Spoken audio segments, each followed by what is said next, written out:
Welcome back to run পাঠশালা। তোমরা একটা sentence দেখতে পাচ্ছ, এখানে লেখা আছে unless you work hard you will not achieve your goals.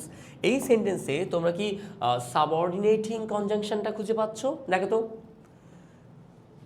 Unless unless হচ্ছে আমাদের সাবঅর্ডিনেটিং কনজাংশন, এবং তোমরা অলরেডি এতগুলো ভিডিওতে শিখে গেছো যে যখন একটা সেন্টেন্সে সাবঅর্ডিনেটিং কনজাংশন থাকে তখন সেটাকে বলা হয় কমপ্লেক্স সেন্টেন্স।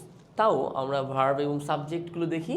ইউটা হচ্ছে আমার একটা সাবজেক্ট, এটা একটা সাবজেক্ট, এখানে ইউ আর একটা সাবজেক্ট, এখানে ওয়ার্ক এটা হচ্ছে আমার একটা ফাইনাইট ভার্ব, এবং এখানে উইল নট অ্যাচিভ এটা আমার আরও একটা ফাইনাইট ভার্ব। তাহলে দুটো সাবজেক্ট, দুটো ফাইনাইট ভার্ব, একটা সাবঅর্ডিনেটিং কনজাংশন একসাথে, সেটা হচ্ছে কমপ্লেক্স সেন্টেন্স। এবার এটাকে আমরা সিম্পল সেন্টেন্সে চেঞ্জ করব। আনলেস যুক্ত কমপ্লেক্স সেন্টেন্সকে আমরা যখন সিম্পল সেন্টেন্স করব তখন আনলেসটা বাদ হয়ে যাবে এবং তার পরিবর্তে চলে আসবে উইদাউট, এবং বাকি যে নিয়ম সেটা সেম থাকছে। সাবজেক্ট এটা সাবঅর্ডিনেট ক্লজ, এর সাবজেক্ট বাদ যাবে, ভার্বের সাথে আইএনজি, উইদাউট ওয়ার্কিং হার্ড।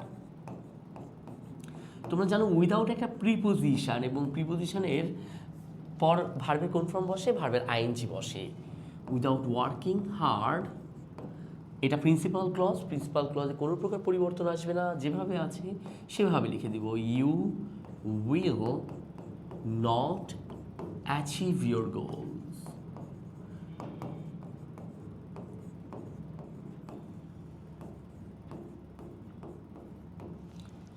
আমাদের সিম্পল হয়ে গেল।